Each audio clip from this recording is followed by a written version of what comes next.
And coming up next, we will have a forum discussion on the topic, STEAM for Marine Conservation. And let us welcome Mr. Jung-Harada and Professor Godley back on stage again, as well as Dr. Kerr, Managing Director of Mott MacDonald Hong Kong Limited, and Ms. Isabel Li, Director of Discovery and Education, Ocean Park, Hong Kong. And please also welcome Professor Kenneth Leung, Professor of School of Biological Sciences, University of Hong Kong, to be our moderator of the session.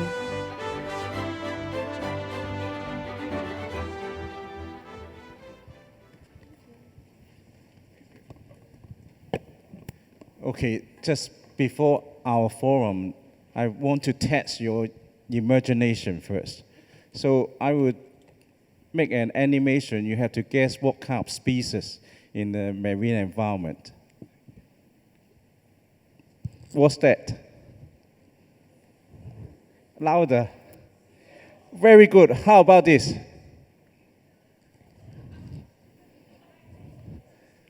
Very good. 5 seahorses. You are good. Okay, let's start the discussion. Today we have 2 additional speakers with us. May I invite Dr. Kerr to introduce yourself to the audience first, and then after that, Miss Isabel will follow. Okay, please. Thank you very much indeed. Ladies and gentlemen, I'm absolutely delighted to be here at Ocean Park. I'm a long-term Hong Konger, and I think a little bit like Cesar, I think Hong Kong is the best place in the world to be. I came to Hong Kong as a fresh graduate. I was appointed to our company's headquarters as a graduate, first job, and I was told, well, actually, we don't want you to work in this country, we want to send you on assignment, and I've been assigned ever since. I came to Hong Kong and I was working on some absolutely fantastic projects, I thought at the time. One of them was the world's largest landfill site, and that was half marine and half land-based. So I got to do a lot of work on marine ecology and in terms of water quality, hydrodynamics, and so on and so forth. But I did think at that stage that this landfill site would last forever and ever. This landfill site still exists in Hong Kong, but it only has about 1 or 2 more years to go. So we have a real crisis. I'm not that old, by the way. I'm actually very young. I'd just like to make that point. But the other point is that when I came to Hong Kong, I worked as an engineer. So I work in an engineering consultancy firm. And many people think engineers are only interested in putting up airports and bridges and the tallest towers and so on and so forth. But I believe very strongly that the company that I work for, and never changed this company, is a little bit different because we put people first. So environment, of course, fundamentally important, but we put people first. We are interested in building airports, and we are proud of Hong Kong Airport and lots of others around the world. But we do think very much that it's people and the environment first. What are the needs of the environment and the inhabitants of the environment? And I think that that has been the watchword as I've gone through my entire life here. I also think that I've been very blessed and lucky to have worked with fantastic people and people who have inspired me from many, many different walks of life. So as a water and environmental engineer from my fundamental civil engineering training, I would say that I have learned a huge amount about marine biology, about conservation, about nature conservation and so forth. I've also learned a lot about earthquake engineering and nuclear engineering and so on and so forth. But that's been because Hong Kong has been an open society and we've had many people thinking about what we can do to make our lives better. So, a very, very brief introduction. I could talk for a long time because I've had a very, very exciting career and I look forward to many more years of working here in Hong Kong. Thank you, Anne. Now, may I invite Miss Isabel Li to share with us about her background? Okay. Hello, everyone. First of all, welcome to Ocean Park. And so I'm the Discovery and Education Director at Ocean Park, Hong Kong. I will say that maybe I am old. I hope that I'm a bit older. I'll have 20 years of experience in working at Ocean Park. So I started working here in 1999. So it's been amazing here because this is the place that we could combine education and conservation together. I myself study environmental science, and I make my way through a lot of the science opportunities. And here is the place that actually we could engage the community. We have amazing visitors coming in that they may not know a lot about the marine environment. So I think this is a really great location. Thank you. So we will kickstart with a very simple questions. Over the past 2 days, we heard lots of speakers to talk about the challenge to our ocean. Then I would like to hear from all the speakers about the views on the global greatest challenge to our marine environment and the biodiversity. Maybe, Brendan, you can start first. Okay, is that working? Yes. As I outlined in my presentation, there are different horizons for where we might feel the threat, and everybody's worried about plastic at the minute because we all feel part of the problem and we all want to be part of the solution, but we can't let that cloud the fact that approximately the most important threat to marine biodiversity, in my opinion, is fisheries which are carried out unsustainably. But then in the long term, other sources of pollution like eutrophication and climate change that are massively changing ecosystems are of grand concern. But we need to focus, but the fact that the amazing thing about plastic is it's got more people engaged with the ocean than ever before. So we must hold on to that to help create good behaviors and change, but we can't forget about the fisheries, and we also can't fiddle while Rome burns and forget about climate change. Very good. How about Cesar? Yeah, I'm going to show you. Okay, you hear me. For me, I feel I agree with you. There are very specific ones, but I feel overall is the ignorance. I feel like if people don't know about those problems, there's going to be no way to fight them. So for me, it would be first would be ignorance, and the second would be apathy. When people are flooded with social media and stuff, it's easy to think, okay, well, we have more pressing problems, and the environment always comes as last. And so I feel like ignorance and apathy are, to me, the two main things that will lead to all these other problems eventually. So education definitely important Right. to increase awareness. Exactly. Very good point. Yeah. So I think it fundamentally comes down to people. And I think the fact, in another of my roles, I'm global head of cities, and I look at cities around the world, and I think that more than 50% of people currently live in cities. By 2035, it's going to be up over 75%. And of those people, 75% of them currently live on coastlines. And I think it's people who are not aware of what the challenges are, who are not aware of the consequences of their actions, and not aware of the opportunities that they have to actually create benefit by small, tiny actions individually. We can do a lot ourselves, and collectively that can make a difference. And I think I would echo very much about the issue on climate change. So climate change and coastal erosion, coastal degradations and so forth are, I think, fundamentally the thing that we should have been dealing with the day before yesterday. I think the time has passed and urgent action is needed. Yes, urbanization and climate change. Yeah, I would just like to concur because plastic pollution is a major thing, and I think we see that in the zoo and aquarium community, we've been growing a lot of momentum in trying to tackle this issue, and together with sustainable seafood as well, because we do need to offer a positive solution that people could embrace, and being there to know that there's a way. I think Professor Brandon mentioned about ocean optimism. So that's amazing because we have to keep everyone in the educative way that they not only know about it, but they're positive about it and they're empowered to do more to save the ocean. Yes, really good. Let me sum up. I also read up from the United Nations report. In fact, we are facing 5 global challenges to our ocean. The first one actually is habitat loss due to urbanization. The second one is overfishing, like what Braden just said. Third one is pollution, like plastic pollution and chemical pollution. Fourth one is biological invasion. Since we have many international transportation, the species carry around the world and then causing invasion problem and maybe driving out our native species. The final one is climate change.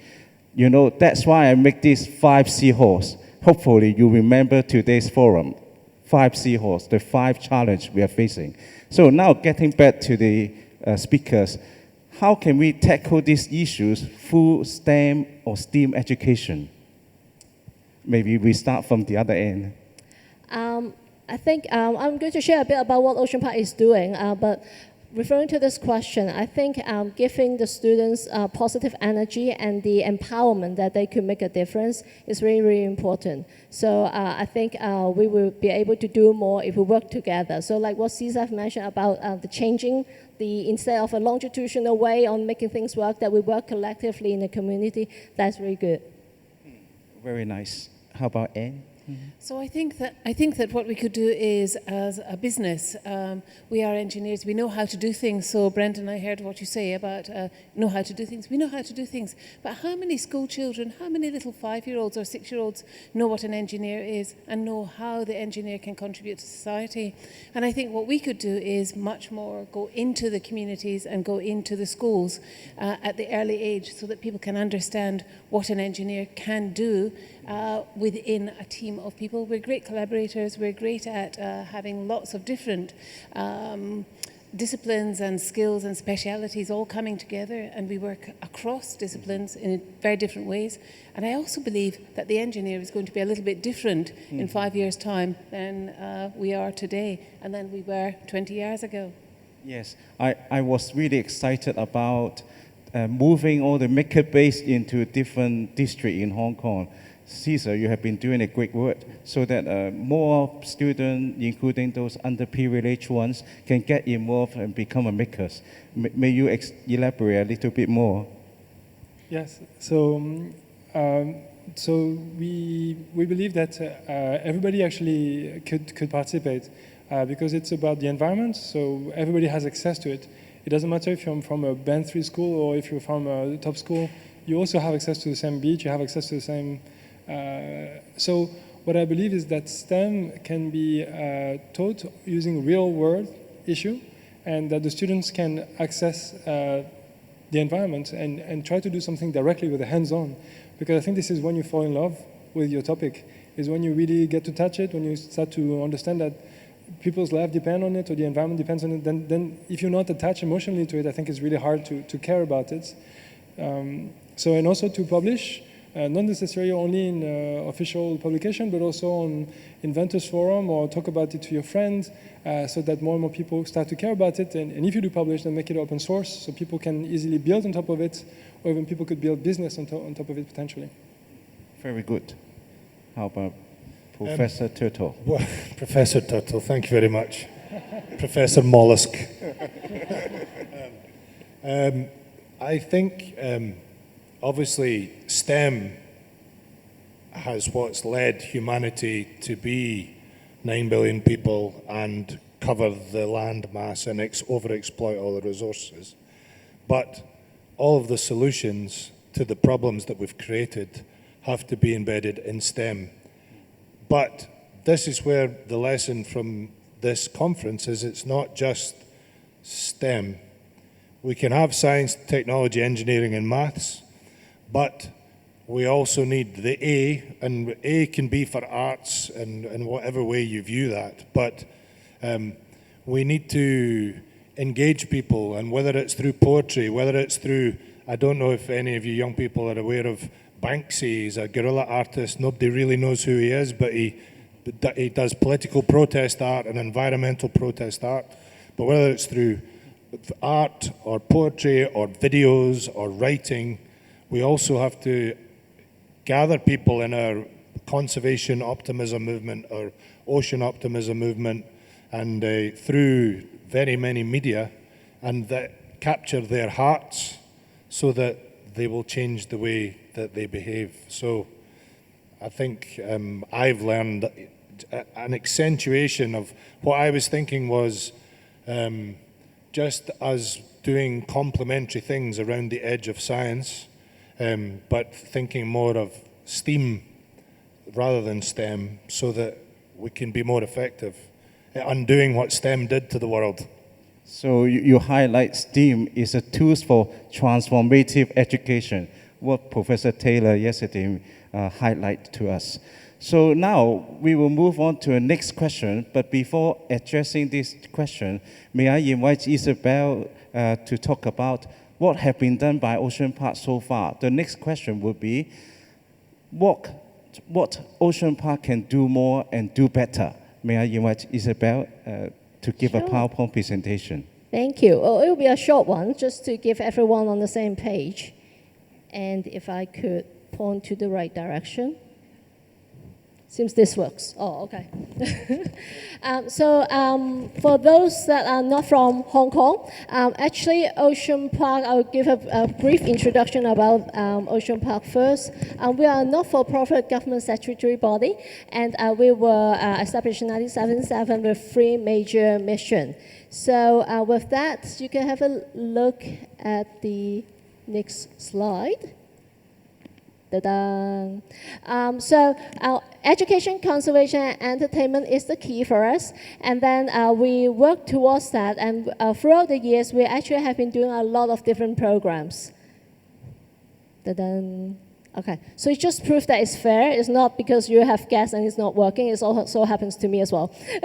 All right, so over the years, we have reached over 1 million with students going through our programs. And in fact, every year, around 50,000 local students come through to attend our programs. And another 50,000 will make use of our venue to do their own projects as well. So as you can see that we have I have a really good team of educators that we work very closely together. 80 of them we together serve our community with 50+ programs, just focusing for the school program. So not only do we work with the school community, but we also work in corporate sectors. We also have B2C like programs that we engage with families and kids. And you can see that we have accreditations that's being conducted throughout the world. These are international standards that we are reaching. So because today a majority of us are educators from the school sector, I will just highlight our program goals for our various age. So kindergarten means that they're from 3 to 6 years old, and then primary will be 6 to around 11 to 12, and then secondary will be from 13 onwards. So as you can see here, for our programs, we actually have laid out various learning goals and conservation goals. And as Professor Brenda have mentioned about being positive, and everyone has been talking about engaging, because environmental issues could be really negative. Sometimes we find it the easy way is to mention all the horrible facts, right? But then that is not the best way to do education. So all along you can see that we want to make sure that the kids have a first thought of nature, they could connect with nature, and then gradually they build along, and then they have that connection and then speaking up for the nature. So some of the examples, as you can see here, of course today our focus is on marine, but we also have some terrestrial life forms as well. So as you can see that we have, like for kindergarten kids, we have a lot of sensory touches to facilitate the kids to learn. And as they move on, they will not only be discovering about nature, but also they will be doing more investigation and more inquiry towards the nature.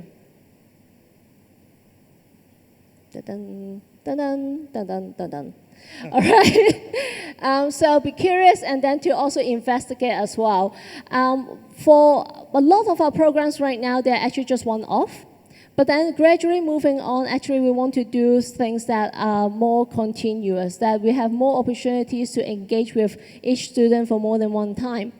So one of the things that I can highlight is that with Ocean Park Conservation Foundation, there's the horseshoe crab rearing project. So horseshoe crab is an animal, is a living fossil, and we have them in Hong Kong habitats. So with that, we actually engage with local secondary schools and let them be the caretaker of the horseshoe crab. So they will be working together with the City University of Hong Kong. We have this horseshoe crab that's been distributed out to the participating schools. And the students take care of the horseshoe crab for a while and then release them back to the wild.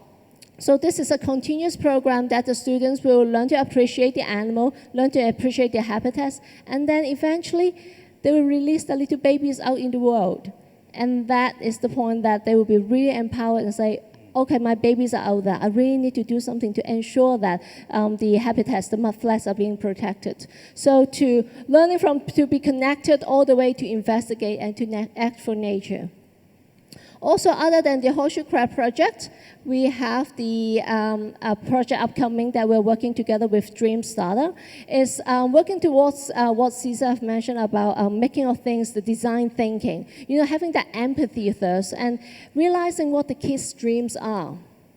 So the kids will be able to go through a process. It's a 12-section program that they will first inquire about the programs, understand about the environment, and then they will be able to do the actual project to live their dreams.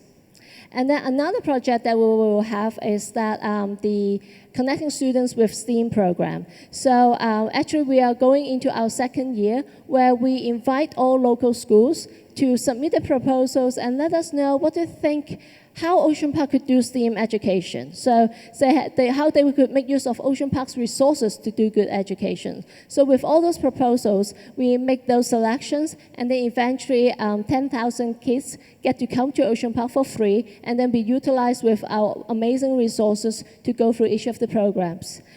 So that is another step that we want to empower the whole community to realize that STEAM is all around. It's about everything. It's about design thinking. It's about learning together. So that's sort of a very brief introduction of what we are doing right now, and we would love to hear your thoughts on how you think we could even excel further.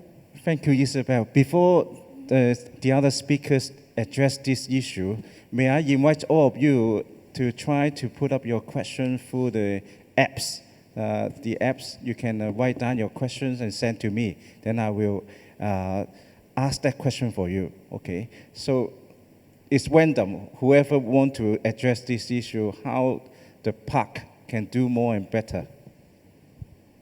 Yes, Anne, please. Can I say as a long-term Hong Konger that all friends and colleagues tell me that they have their best, their first, and their most important memories from Ocean Park. And it's really, really interesting how many people say, I want to go and get married, I want my wedding photographs in Ocean Park because I remember my first birthday party and so forth. So I think it's the collective memory. I think that's super important to keep that going and to keep that inspiration and excitement as well. I think also what we could do perhaps together in the community is actually have business perhaps working more with Ocean Park. So you're doing a lot in terms of education, but we also do things like bring your kids to work. So we have these days where we're trying to bring children in to see what their parents do at work and what we can do. Maybe we could have something that's more connected across different parts of the community. Collaborate with the business sector. Good idea. So for me, actually, I haven't really visited yet, actually, the Ocean Park. I've been here for a couple of years, but actually I haven't really visited yet. But you are missing out. I know. I will this afternoon, actually, for the first time, like properly. But actually, what I was intrigued is why it is not more connected to the water. If I want to actually go to the water, I have to take like a road kind of around Ocean Park. And I don't know if it's a question of regulation, actually have access to the water, or like modifying the waterfront, or, but it's something that I feel that if Ocean Park had a way to go and people to touch the water and do activities in the ocean, that would be so powerful and so much more like involving. So that's what I hope to see, of course, without damaging the water. Which is because I know that a lot of the aquarium, they take the water from the sea, and so we're pumping the water up. But actually, what about we bring the people just down there? I think would be amazing. So it's a good suggestion.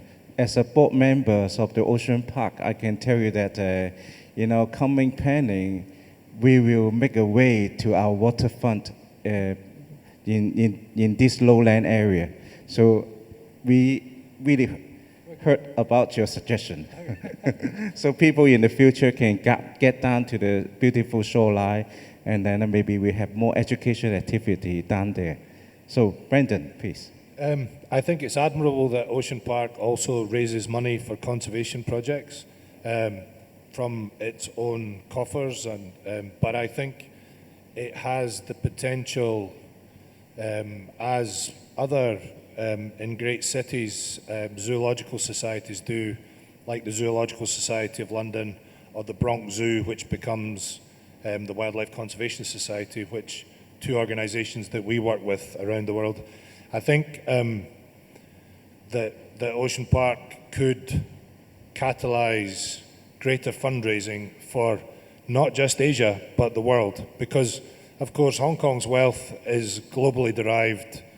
Products are moving in and out around the whole world. So the footprint is a global footprint. Ocean Park has a great, as you say, it's embedded within the Hong Kong culture. So there's a great deal of trust with the society and the business community. And so you could act like a clearinghouse to raise conservation funds. You already have a mechanism to accept donations and disperse funds, which perhaps agencies or organizations or individuals with money don't actually have the time or the infrastructure to deal with. So you could have 100 times bigger conservation footprint because you're in Hong Kong and because of what you are. And then you could expand this conservation effect into a more global one. So I just want to touch on that point. It's a very good point. We should raise more funding to support marine conservation work around the world to solve more pressing issues. So far, our Ocean Park Conservation Trust, Conservation Foundation, we in average, we're giving out $8 million to support various projects in Asia in each year. So I agree that we should do even more and enhance the funding size, and then we can benefit more marine biodiversity conservation project. Now, I received quite a few questions from the audience, so some are very specific, some are more general. Maybe the first one I would like to ask is that, let me see, okay. How to integrate citizen education into early childhood education? Will it be too hard for them to understand? And anyone can engage, please. Absolutely not. I think you actually need to get into the schools and into the children's minds early on about playing, about creating, about understanding, about recycling, about using materials, not having waste. It's never too early to start. You start with playing, and then that will actually help on the education side of things. And the curiosity, I think that was one of the words that was used in Cesar's presentation about curious. That's a really good word. Make people curious, and then they will invent, they will find out, and they will be able to consider conservation. So you are a supporter to start early? Oh, absolutely. Yeah, good. How about Cesar? So my father is a sculptor. He's an artist, and not really like an environmentalist, but he's Japanese and from a Shinto tradition, which is a kind of a sect of Buddhism. And in this religion, some sort, we see the nature as gods. So we see that the sea is God, the waves are God, the rocks and the trees and the clouds and the fish. So for example, like my father, he would take me out and on the water, and maybe we would take a fish. If we kill the fish, then we have to thank nature. We know we sacrifice a life. If we cut a tree, we acknowledge that we're taking the life of a tree. And since I'm a kid, I'm not like a radical Shinto, and but I do feel this life all the time, and so it does change the way I interact with nature and makes me so careful. And so, for example, since I'm a kid, I feel like nature is part of my family.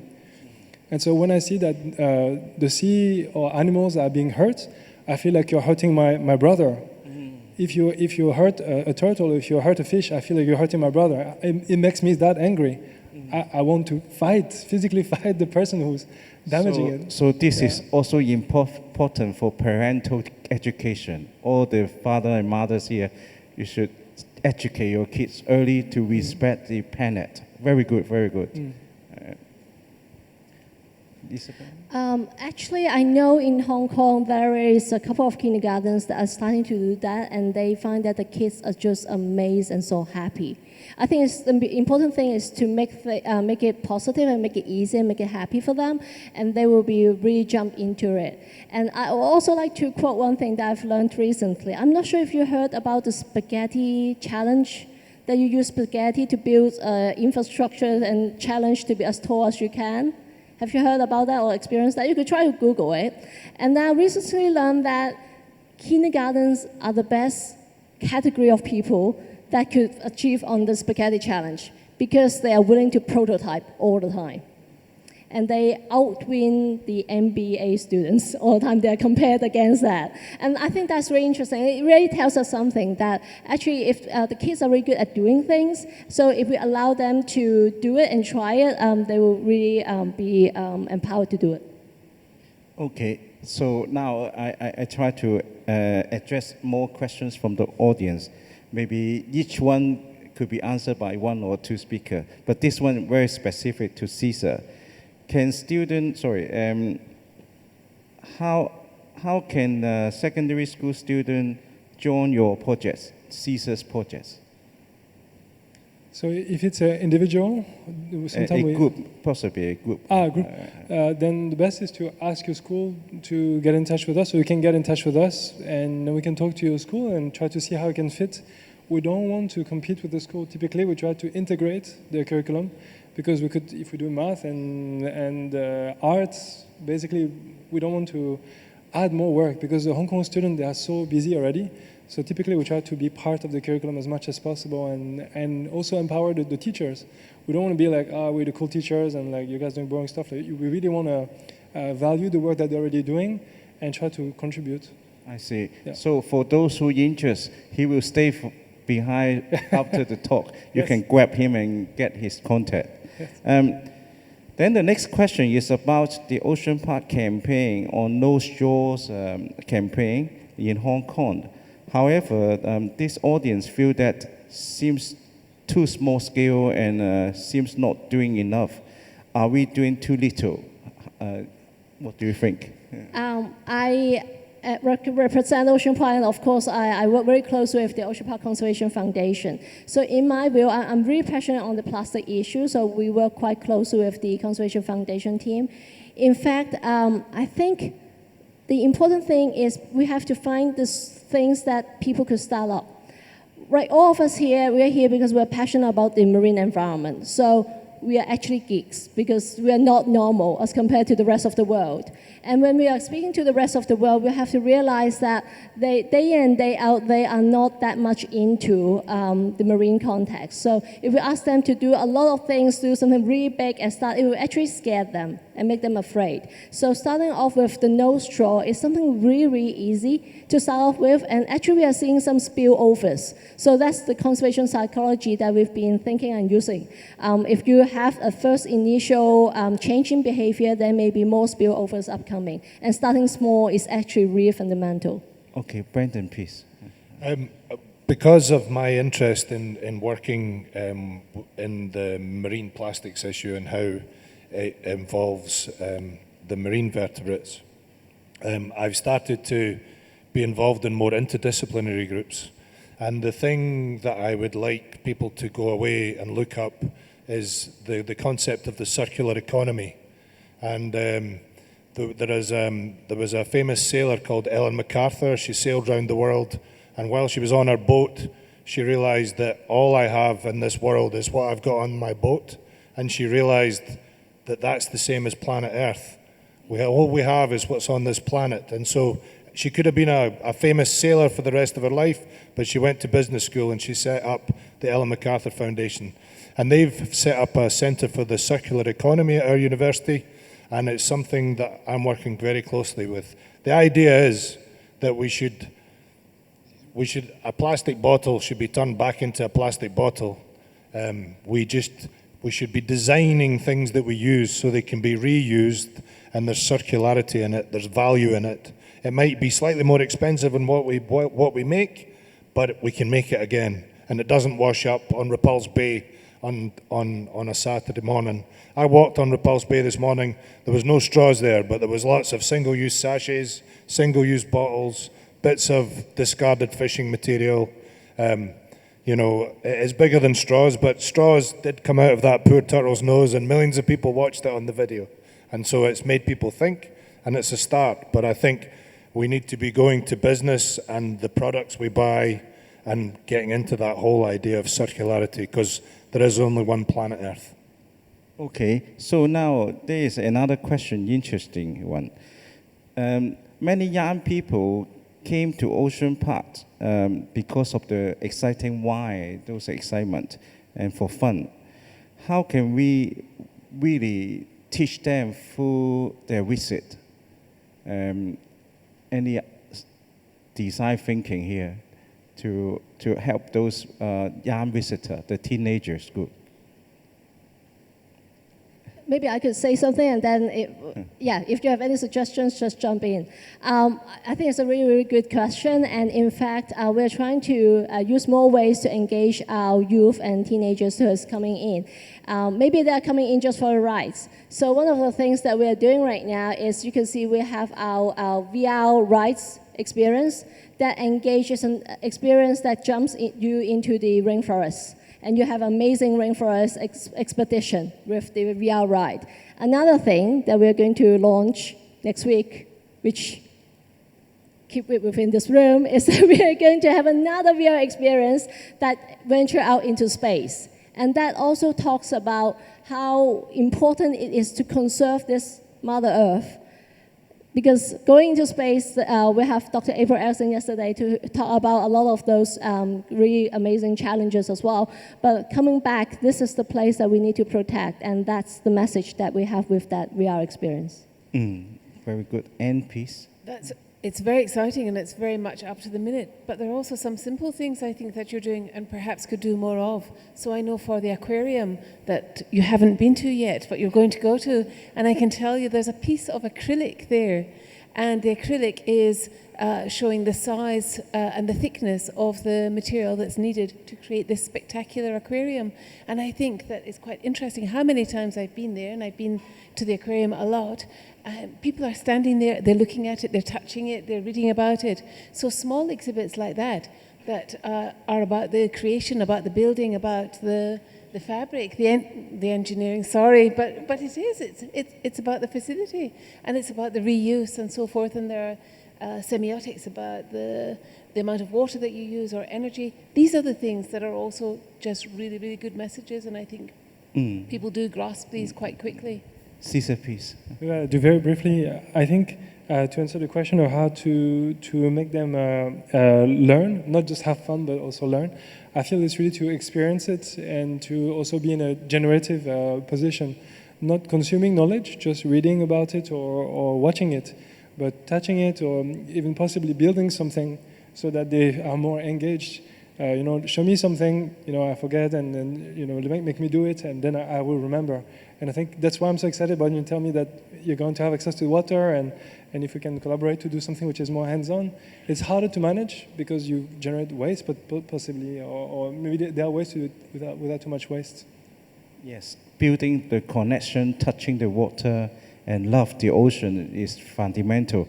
One of the audience also asking that in this conference, we seems focus on secondary school education more.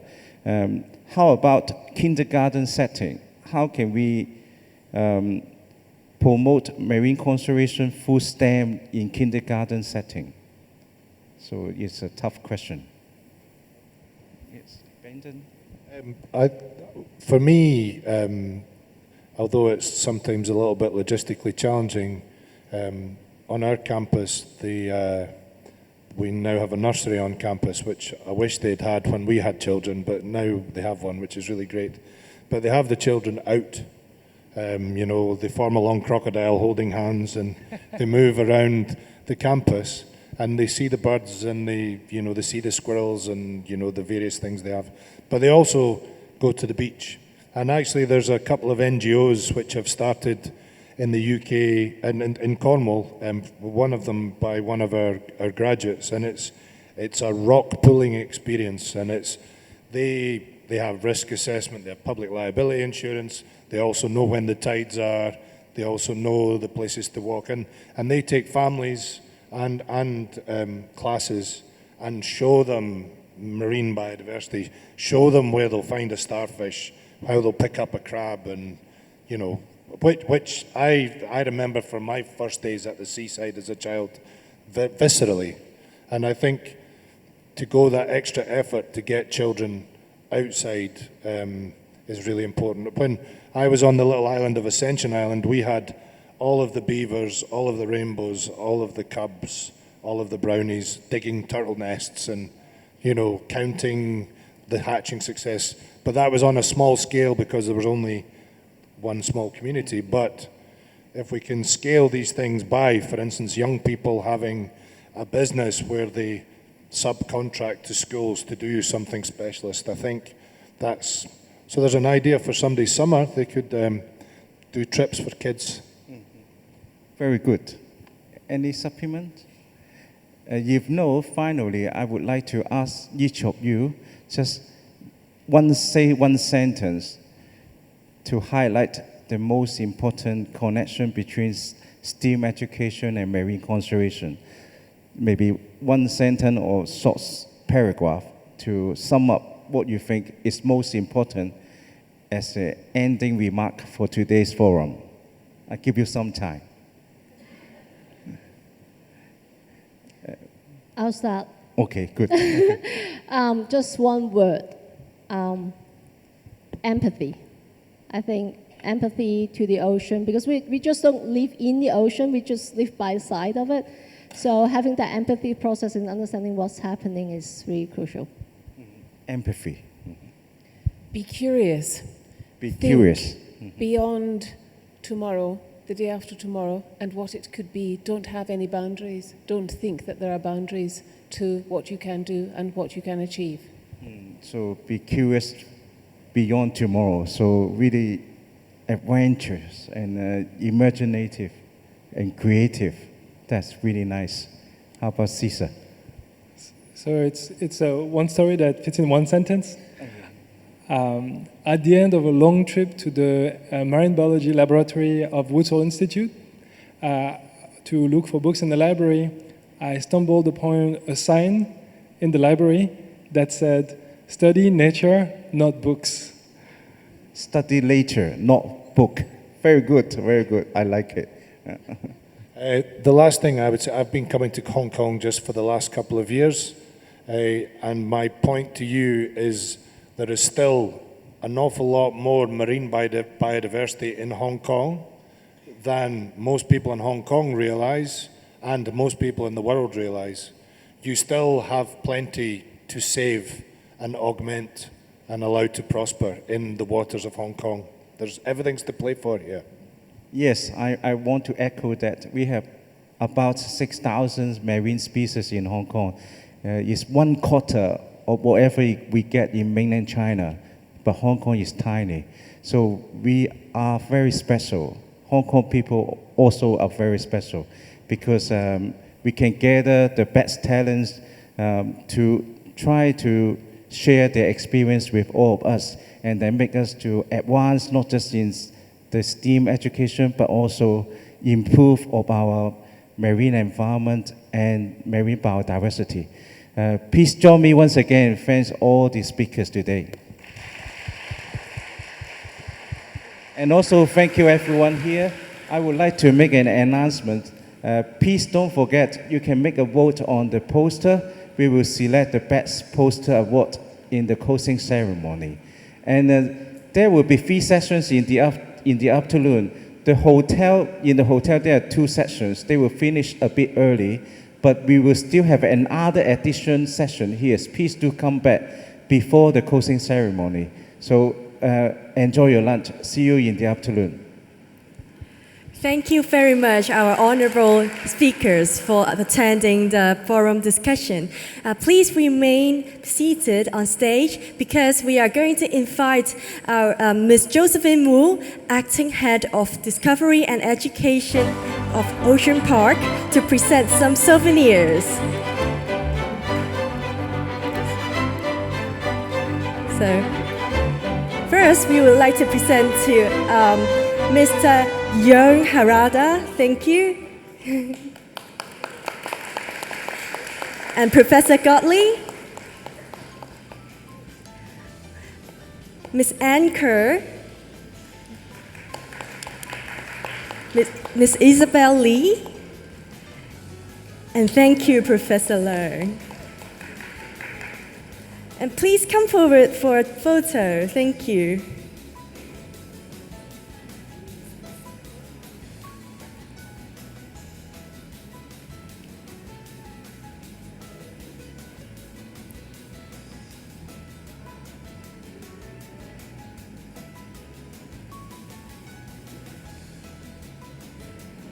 Thank you very much.